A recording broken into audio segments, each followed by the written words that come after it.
지난주에 정결 논쟁에 따라 예수님과 또 바리새인들 서기관들이 논쟁이 있었습니다.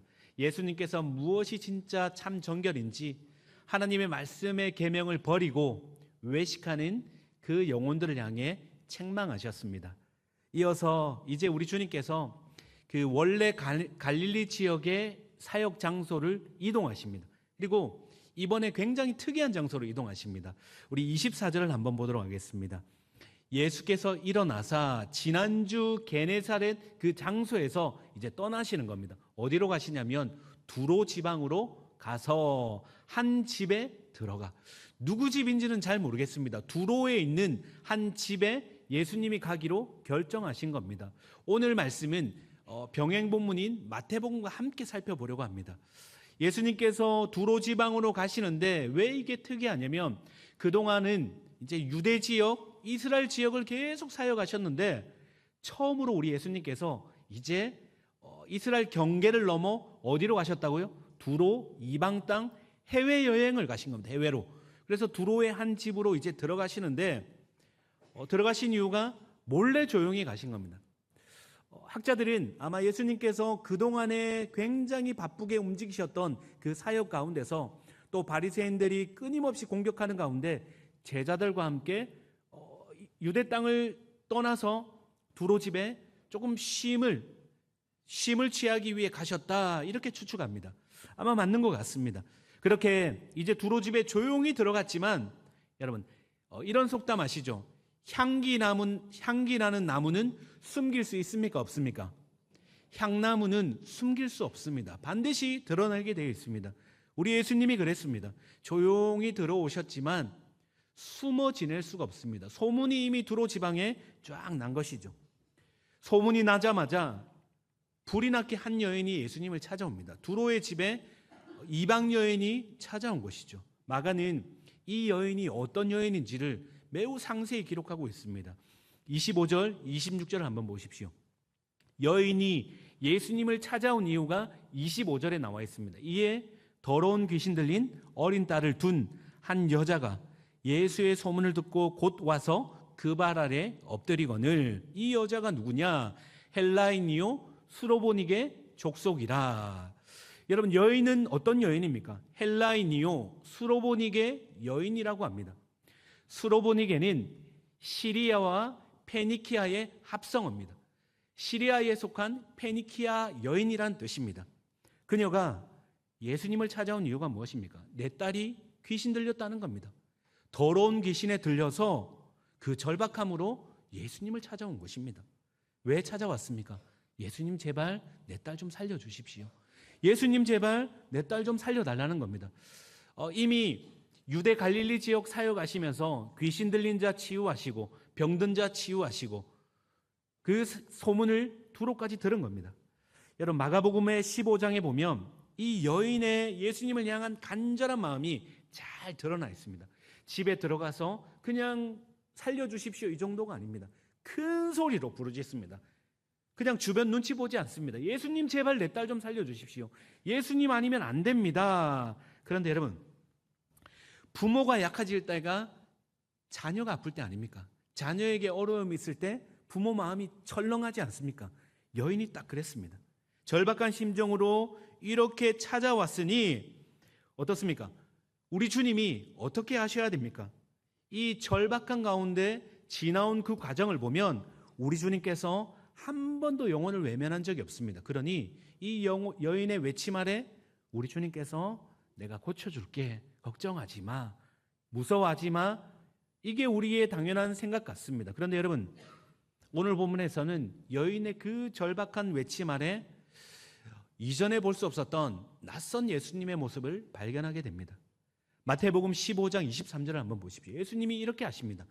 예수는 한 말씀도 대답하지 아니하시니. 여러분 지금 옆에서는 여인이 막 부르짖고 있습니다. 예수님 제 딸 좀 살려주십시오. 제자들이 옆에 있습니다. 예수님께서 그 여인의 외침을 외면하십니다. 그냥 가만히 계신 겁니다. 투명인간 취급한다는 겁니다. 여러분이 만약에 여인의 입장이라면 어떤 마음이 드시겠습니까? 아니 저분이 나를 무시하나? 왜 대답하지 않지? 여러분 그런 마음이 들지 않겠습니까? 궁금증이 들지 않겠습니까? 보다 못해 제자들이 반응합니다. 예수님, 이 뒤에서 소리 지르는 이 여자 좀 내보내 주십시오. 여기 너무 시끄럽습니다. 왜냐하면 이 여인이 이방 여인이기 때문에 그렇습니다. 같은 유대인이면 아마 제자들은 이렇게 반응하지 않았을 겁니다. 쫓아보내라는 겁니다. 자, 그때 예수님께서 이렇게 말씀하십니다. 예수님이 무엇라 말씀하시는지 한번 들어보십시오. 27절 우리 같이 한번 한 목소리로 읽겠습니다. 자녀로 먼저 배불리 먹게 할지니 자녀의 떡을 취하여 개들에게 던짐이 마땅치 아니하니라. 여러분 이게 무슨 말입니까? 지금 여인의 절규 앞에 예수님께서 처음에 침묵하시다가 이제 입술을 열어 말씀하시는데 무엇라 말씀하십니까? 자녀로 먼저 배불리 먹게 할지니 자녀의 떡을 취해서 개들에게 던짐이 마땅치 아니하노라. 여러분 이게 무슨 말일까요? 지금 예수님은 무엇라 말씀하실까요? 이 말씀의 구절을 비유하면 지금 이 여인이 외치는 부르짖음은 예수님의 눈에 누구로 보인다는 겁니까? 이방인들, 이 여인을 개로 보고 있다는 겁니다. 여러분 예수님이 어떻게 이럴 수 있습니까? 우리가 아는 예수님이 어떤 분이십니까? 여러분 누구든지 목마른 자는 다 내게로 오라, 그렇게 말씀하지 않으셨습니까? 지위가 높든 낮든 신분이 귀하든 그렇지 않든 세리든 죄인이든 다 오라고 하지 않으셨습니까? 그런데 지금 조금 다른 것 같습니다. 또 있습니다. 수고하고 무거운 짐진 자들아 다 내게로 오라, 내가 너희를 쉬게 하리니. 다 내게로 오라. 지금 이 여인의 삶이 누구보다 수고하고 무거운 짐 지고 있지 않습니까? 누구든지 오라면서요. 그런데 지금 예수님께서 자녀의 떡을 취해 개들에게 줌이 마땅치 않다, 거절하고 있다는 겁니다. 여러분 예수님께서 무엇라 말씀하십니까? 24절에 한마디 더 기록되어 있습니다. 예수께서 대답하여 이르시되, 이제 그 비유에 대한 설명을 하십니다. 나는 이스라엘의 집에 잃어버린 양 외에는, 자녀들이 이스라엘 백성이라는 겁니다. 그들 외에는 다른 데로 보내심을 받은 적이 없느니라, 이렇게 말씀하시고 있다는 겁니다. 여러분 지금 이게 무슨 상황입니까 도대체? 이방 여인을 개라고 취급하시고, 그러니 주석가들은 이제 이 부분에 조금 해석이 필요하다. 그래서 이 개에 대한 비유는 밖에 있는 들개가 아니라 집에서 키우는 강아지다, 조금 애둘러서 표현하기도 합니다. 그런데 여러분 들개든 강아지든 둘 다 개지 않습니까? 그러니 무슨 상관이 있습니까? 둘 다 개인데, 그러니 여인이 듣기에는 어떻게 받아들이겠습니까? 예수님의 그 표현에는 본인들은 여인은 자녀가 아닌 겁니다. 나는 자녀가 아닌 겁니다. 듣기에는 나는 개라는 겁니다. 굉장히 모욕적인 말입니다. 여러분 누군가가 찾아와서, 개도 그냥 개가 아닙니다. 강아지라고 했으니 차마 강단에서 말씀드릴 수는 없겠습니다. 개 새끼. 네, 잘 들으세요. 네. 그러니까 얼마나 모욕적인 말입니다. 누군가가 와서 그냥 뜬금없이, 아니 성경에 이렇게 되어 있는데 당신 멍멍이 아닙니까? 모욕적이지 않습니까? 자, 더군다나 이 여인의 출신은 페니키아 출신이라고 했습니다.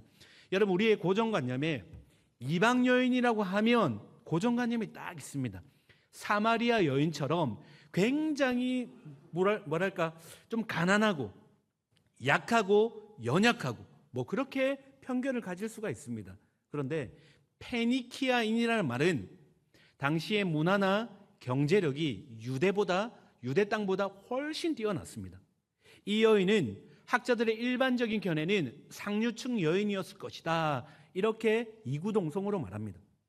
부족한 게 없던 여인입니다. 만약에 딸이 아프지만 않았다면 예수님을 찾아오지도 않았을 겁니다. 여인은 떠받듦을 받았었고 대접을 받던 여인입니다.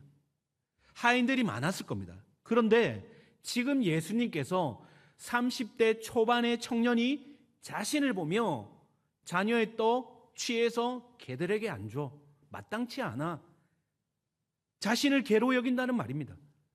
여러분 그러니 기분이 상하지 않겠습니까? 아니 지금 뭐라고 하셨습니까?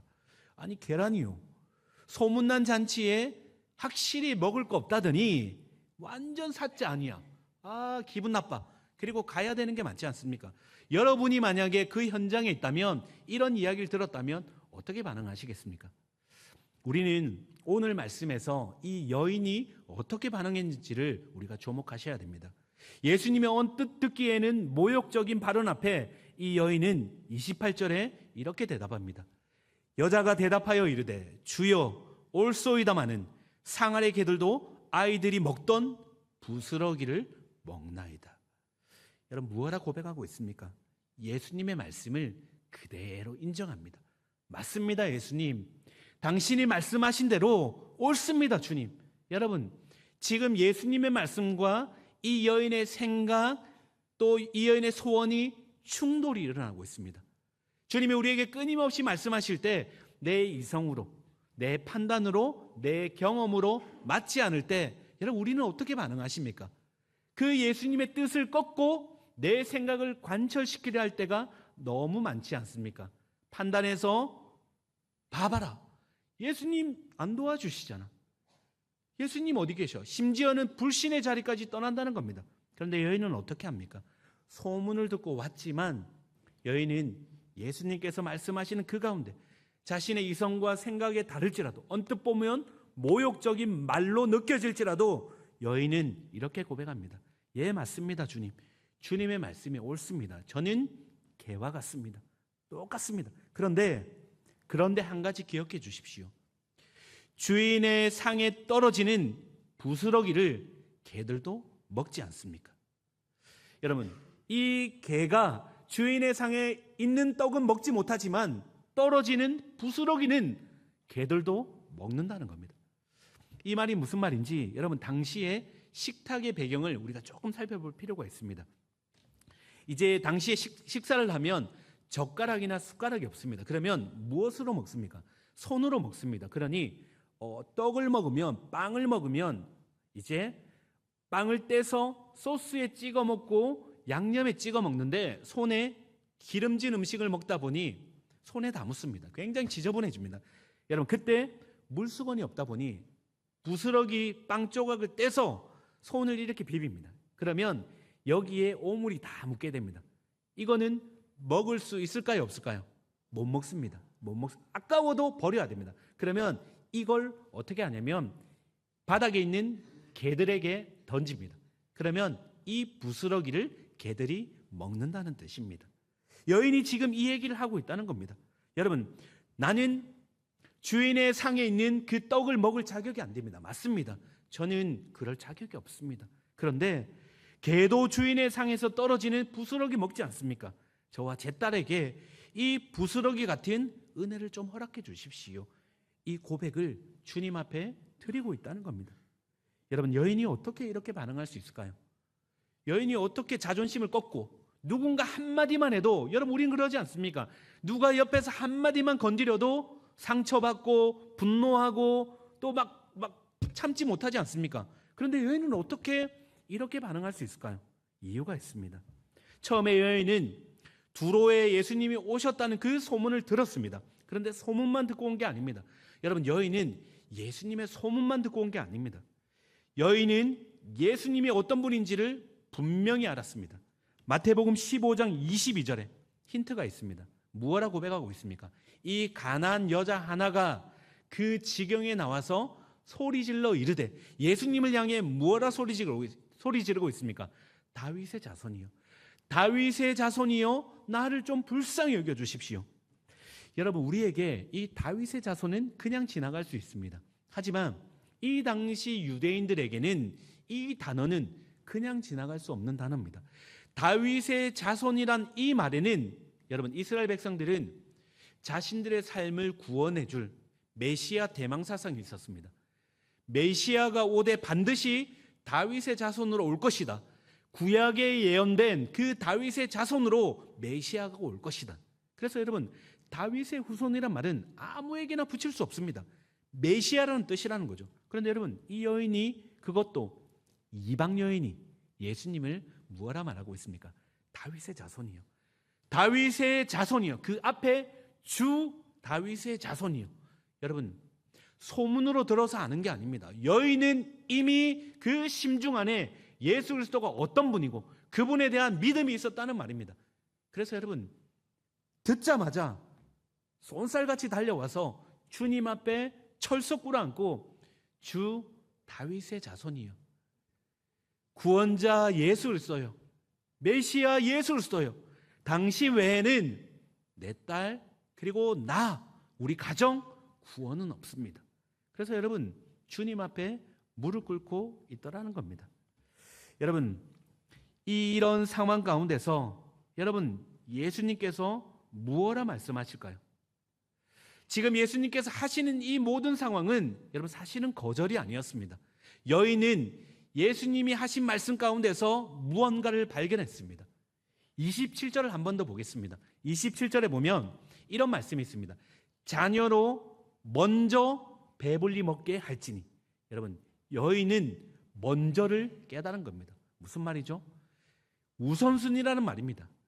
자녀로 먼저 배부르게 한 뒤에, 이스라엘 백성들을 먼저 구원하고 난 뒤에 그들을 통해 이방 땅에 죽어가는, 너희들이 개처럼 여기는 그 이방 백성도 나의 사랑하는 자녀요 백성이니 그들을 구원하겠다는 겁니다. 여러분, 여인은 먼저라는 이 사실을 깨달았던 겁니다. 어떻게 그럴 수 있습니까? 메시아 예수 그리스도가 누구인지 알기 때문에 그렇습니다. 여러분, 하나님 앞에 서면, 그분 앞에 서면 우리가 누구인지 정확하게 드러납니다. 그분 앞에 서면 내가 어떤 존재인지를 분명하게 드러납니다. 여러분, 최근에 모두가 자신의 무가치함과 싸우고 있다, 이런 드라마가 방영된 적이 있습니다. 여러분 혹시 본 적 있으십니까? 제가 손을 들라고는 하지 않겠습니다. 아마 이 중에 보신 분들 계실 겁니다. 저는 쇼츠로 제가 이 장면들을 몇 장면을 본 적이 있습니다. 이 제목에 들어주는 메시지가 무엇입니까? 여기서 나타나는 메시지가 무엇입니까? 모두가 자신의 가치 있음을 증명하라는 겁니다. 여러분, 이 세상은 자신의 가치 있음을 드러내는, 증명하는 그런 현장이 된다는 겁니다. 자신의 가치를 드러내기 위해 쓰고, 여러분, SNS와 모든 것들이 무엇입니까? 내가 가치 있는 존재임을 드러내기 위해서 아닙니까? 그래서 사진 한 컷도 그냥 올리지 않습니다. 굉장히 예쁜 포즈로, 내가 오늘 제일 예쁜 포즈로 이렇게 하고 사진을 찍고, 밥도 반찬도 식사도 조금 상대편이 흐트러지면 막 혼을 내고, 그렇게 하면 안 된다고. 그리고 사진을 먼저 찍고, 그래서 다시 모아서 사진을 찍고 난 뒤에 SNS 올립니다. 왜 그렇죠? 나의 가치를 증명하기 위해서 그렇습니다. 내 가치가 이만한 음식을 먹을 가치가 있고, 내가 이만한 곳에 갈 가치가 있고, 끊임없이 세상 가운데서 너는 너의 가치를 증명해, 드러내. 모두가 자신의 무가치함과 싸우고 있다. 여기에는 이 메시지가 있다는 겁니다. 그러니 여러분, 누가 조금만 뭐라 해도 참지 못하지 않습니까? 왜요? 내 가치가 어떤데? 나는 이런 사람인데 당신이 어떻게 나를 이렇게 무가치하게 여길 수 있어? 화나지 않습니까? 한마디 말이 비수가 되고 상처가 됩니다.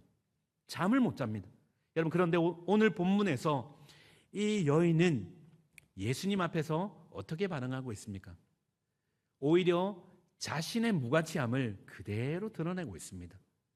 자신의 무능함, 딸의 아픔에 어찌하지 못하는 그 부모의 어미의 무력감조차 그대로 주님 앞에 드러내고 있습니다. 예, 맞습니다, 주님. 저는 개와 같습니다. 저는 무능하고 무가치하고 아무런 소망이 없습니다. 그래서 제가 주님께 왔습니다. 주님, 부스러기와 같은 큰 은혜는, 자녀에게 주는 그 큰 은혜는 제가 차마 구하지 못하겠습니다. 제 자신을 보니 저는 주님 앞에 은혜조차 구할 수 없습니다. 그런데 주님, 바라기는 자녀에게 주는 그 떡 말고 개에게 주는 그 부스러기 같은 은혜라도 저에게 좀 주십시오. 저에게 좀 주십시오. 제 딸에게 좀 주십시오. 여러분, 이렇게 이야기하고 있다는 겁니다. 여인은 자신의 무가치함을 포장하지 않습니다. 자기의 무능함을 포장하지 않습니다. 주님 앞에 그대로 드러내고 있습니다. 여러분, 이때 우리 주님의 말씀이 중요합니다. 우리 예수님께서 무엇라 말씀하실까요? 여전히 개에게 줌이 마땅하지 않아, 그렇게 말씀하실까요? 여러분 그렇지 않습니다. 여인이 하는 그 입술의 고백을 통해 우리 주님은 이렇게 칭찬하십니다. 15장 28절입니다. 이에 예수께서 대답하여 이르시되 여자여 내 믿음이 크도다. 내 소원대로 되리라. 여자여 내 믿음이 크도다. 여러분 이 이방 여인을 향한 이 칭찬은 제자들도 들어본 적이 없습니다. 7장까지 오는 동안 누구도 들어본 적이 없는 칭찬입니다. 우리 주님께서 이 자리에서 여인의 그 고백을 통해 예수님이 너무 기뻤던 것 같습니다. 너무 감동하신 것 같습니다. 그래서 이렇게 말씀하십니다. 내 믿음이 크도다. 여러분 믿음이 무엇입니까? 믿음이 뭐길래 우리 예수님께서 믿음이 크다고 말할까요? 여러분 산을 들어 옮기는 게 큰 믿음입니까? 내 인생 가운데 남들과 다른 무언가 특별함이 있기 때문에 믿음이 크다고 말할까요? 여러분 믿음은 도대체 무엇입니까? 지금 예수님께서 말씀하시는 이 믿음은 나의 가치를 증명하고 나의 존재를 증명할 때 드러내는 믿음이 아닙니다. 믿음은 그런 게 아니라는 겁니다. 오히려 나의 무가치함을 알고 나의 무능함을 알고 주님 앞에서 나의 무력함을 알고 그럼에도 자신을 괴로 여기면서도 주님 앞에 나와서 그분이 나의 구원자요 메시아임을 알고 그분 앞에 주님 나는 자격 없는 거 압니다. 나는 주님 앞에 어떤 것도 구할 수 없는 존재임을 압니다. 그럼에도 주님 부스러기 같은 이 은혜 나에게 좀 주십시오. 주님 앞에 주님밖에 없습니다 고백하며 부스러기 같은 은혜라도 구하는 여러분 그것이 바로 큰 믿음인 줄 믿습니다. 여러분 그러니 믿음은 다른 게 아닙니다. 내가 어떤 존재인지 알고 주님이 어떤 분이신지를 아는 겁니다. 여러분 주님 앞에 나온 그 영혼 우리 주님은 그냥 두지 않으십니다. 그리고 그 마음 보시고 내 믿음이 크도다 말씀하십니다. 그럼 여러분 기억하십시오. 성도는 자신의 가치 있음을 증명하는 사람이 아닙니다. 성공을 향해 발버둥 치는 사람들이 아닙니다. 끊임없이 이전 교회에서 어떤 성도님은 세상 가운데서 내가 이만큼 성공해야지, 직장 가운데서 내가 이만큼 진급해야지, 끊임없이 거기에 몰두하며 애쓰며 달려가는 가운데 마음의 평안이 없습니다. 여러분 자신의 가치는 그곳에서 드러나는 게 아닙니다. 성도는 오히려 반대입니다. 나의 무가치함을 오히려 주님 앞에 드러내는 사람입니다. 나의 가치 없음보다 여러분 나의 무가치함보다 가치 없음보다 크신 주님을 발견하는 겁니다. 그분의 은혜가 더 크다는 것을 깨닫는 겁니다. 그러니 여러분 끊임없이 세상 가운데 경주마처럼 달려가며 나의 가치 있음을 증명하지 않으셔도 괜찮습니다. 증명하려 하면 할수록 여러분 수고하고 무거운 짐들이 내 어깨 위에 얹어질 겁니다. 오히려 주님 앞에 솔직하게 고백하시기 바랍니다. 주님, 주님의 은혜 없이는 하루도 살 수 없습니다. 큰 은혜 구하지 않습니다. 하루를 살아갈 부스러기 같은 이 은혜만 있으면 족한 줄 믿습니다. 주님 나를 좀 붙들어 주십시오. 나를 좀 살려 주십시오. 주님 은혜 없이는 한 발짝도 걷지 못합니다. 여러분 이것이 주님 기뻐하시는 큰 믿음이라는 겁니다. 여러분 우리 주님께서 오늘 본문의 29절에 이 여인의 고백 앞에 자신의 무능함 나는 개와 같습니다는 그 고백 앞에 여인에게 어떻게 말씀하시는지 한번 보십시오. 예수께서 이르시되 이 말을 하였으니 돌아가라. 돌아가라. 귀신이 내 딸에게서 나갔느니라. 할렐루야 아멘인 줄 믿습니다. 여러분 예수님께서 여인의 부스러기 은혜의 요청 앞에 예수님 다른 게 하신 게 아닙니다. 여자여 나에게 오라 내가 안수할게 그런 것도 아닙니다. 여자여 내가 내 집에 가서 딸을 위해 안수할게 그러지도 않으셨습니다. 그냥 우리 주님은 여인의 그 고백 앞에 부스러기 은혜라도 주십시오 그 고백 앞에 우리 주님은 여인아 네 큰 믿음 내가 보았다. 집으로 돌아가. 내 딸 낳았어. 여러분 뭐 믿고 갑니까? 눈에 보여지는 거 아무것도 없는데 뭘 믿고 갑니까? 우리 끊임없이 말씀 듣지 않습니까? 안심하라 두려워하라. 근데 세상 가운데 가면 어떻습니까? 여전히 두렵지 않습니까? 뭘 믿고 갑니까? 그런데 여러분, 여인의 반응이 놀랍지 않습니까? 여인은 이런 방구 대꾸하지 않습니다.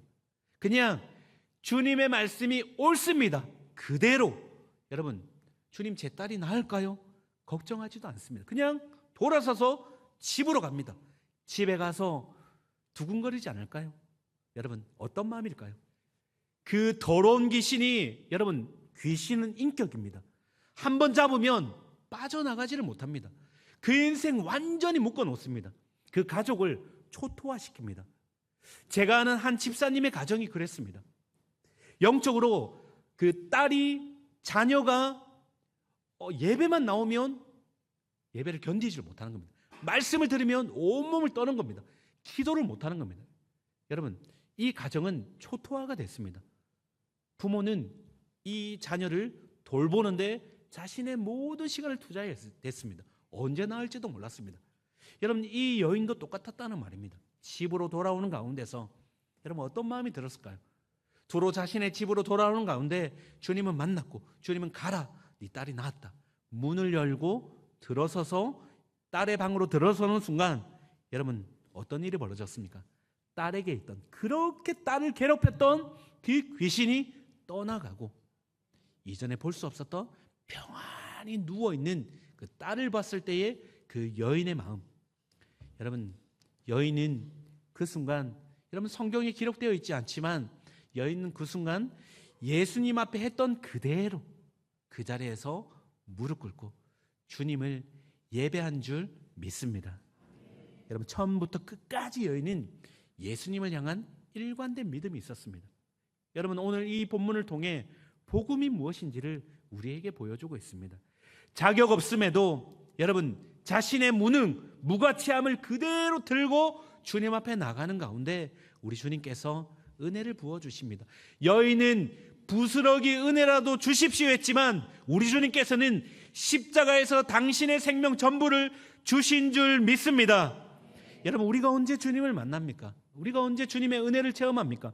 여러분, 우리는 내가 위에 있다 여길 때, 남들보다 내가 더 뛰어나, 남들보다 내가 잘났지, 여러분 내 가치를 증명할 때는 주님의 은혜를 경험하기가 쉽지가 않습니다.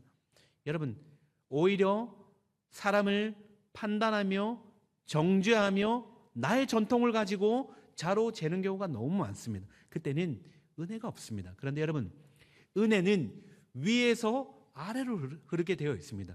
은혜가 있는 곳은 아래에 있습니다. 주님 앞에 엎드릴 때 나의 무가치함을 드러내며 주님의 은혜 없이는 살 수 없습니다. 그 자리 가운데 주님의 은혜가 흘러가는 것입니다. 여러분, 구약의 많은 위인들이 그랬습니다. 자신의 약함을 드러냈습니다. 자신의 강함을 포장한 것이 아니라 자신의 약함을 드러냈습니다. 다윗의 한번 고백을 들어보십시오. 다윗은 광야에서 도망칠 때 이렇게 고백했습니다. 사무엘상 24장 14절 15절. 사울에게 쫓길 때 다윗이 자기 자신을 뭐라 말합니까? 나는 죽은 개와 같습니다. 나는 벼룩입니다. 여러분, 다윗이 처절하게 자기 자신을 고백하는 실존적 고백입니다. 나는 벼룩입니다. 여러분, 혹시 살아오면서 자기 자신을 벼룩으로 고백한 적 계십니까? 벼룩. 나는 벼룩이야. 혹시 계십니까? 아무도 안 계시죠. 여러분, 이왕이면 좀 뭐 있지 않습니까? 이왕이면 참새보다 막 바닥바닥이 나는 참새보다 독수리. 나는 독수리. 나는 독수리. 그리고 뭐 집에 있는 깨갱하는 강아지 말고 사자. 왜 멋있어 보이지 않습니까? 그런데 여러분, 다윗은 자기 자신을 죽은 개, 벼룩 이렇게 고백합니다. 여러분, 이 고백은 사울에게 하는 고백이 아니라 재판장 되시는 나의 왕 되신 하나님 아버지께 고백하고 있습니다. 나의 무가치함을 인정하고 나의 무능함을 인정하고, 주님, 당신의 부스러기 은혜 없이는 내가 여기서 살아갈 수 없습니다. 이 위기를 돌파할 수 없습니다. 그러니 죽은 개와 같은 무능한 이 문제 앞에, 이 상황 앞에, 내 인생 앞에, 벼룩과도 같은 무능한 내 인생 앞에 주님 당신의 은혜를 부어주십시오. 이렇게 기도하고 있다는 겁니다. 성도 여러분, 말씀을 맺겠습니다. 여러분, 믿음은 무엇입니까? 믿음은 자신의 무가치함을, 아니 그 너머에 주님만을 의지하는 것이 믿음입니다. 그래서 주님을 의지하니 자신의 가능성을 믿지 않습니다. 여러분, 다윗은 상하고 통회하는 마음으로 주님 앞에 나갔습니다. 주님이 그 통회하는 마음, 상한 마음, 깨어진 마음을 주님이 받으시고, 그리고 주님께서 당신의 은혜를 부어주셨습니다. 여러분, 누가 이 말씀 앞에 도전하시겠습니까? 여러분, 한 주를 살아내며 여러분의 입술의 고백 가운데 어떤 말들이 담겼습니까? 끊임없이 믿음의 말이 나왔습니까? 아니면 불신의 말이 나왔습니까? 끊임없이 제3자인 누구를 여러분 접시 위에 올려놓고 그들을 향해 여러분 부정의 언어들을 외치셨습니까? 그러면 여러분, 그 자리에는 사단만 기뻐할 뿐입니다. 그 자리에는 은혜는 없습니다. 여러분, 우리가 할 일은 무엇입니까? 여러분, 주님, 이 연약한 이 죄인을 용서하여 주십시오.